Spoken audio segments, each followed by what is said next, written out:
Today we take a look at the Royal BC Museum's water exhibits. That includes a tide pool and a water wheel. Veronica Cooper has more.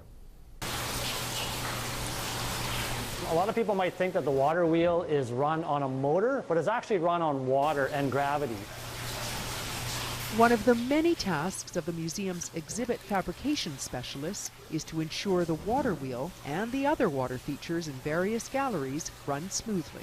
This water wheel is, I think, the second version. The original was built several decades ago. We also have this gold pan feature here. You get some more water in there and wash it all out. And with the rebuild came improvements. We used to get dirty water from the sand and the gravel that was in there.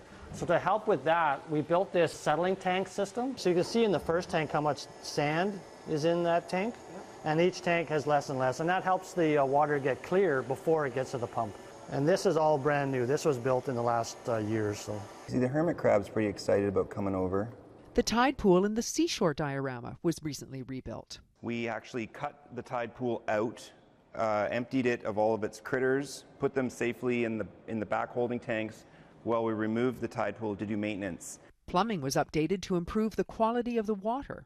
This is ocean water that's being pumped through a series of filters and a chiller to maintain the temperature. The ocean does a really good job of providing perfect salinity and pH and food systems for all of these animals. So we have to try really hard to replicate that. A number of volunteers have been trained to help maintain the water and feed the creatures.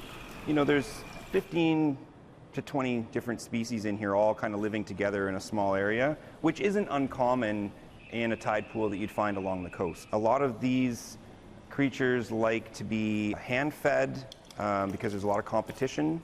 So if we don't carefully feed them individually, then there's a chance some might go hungry.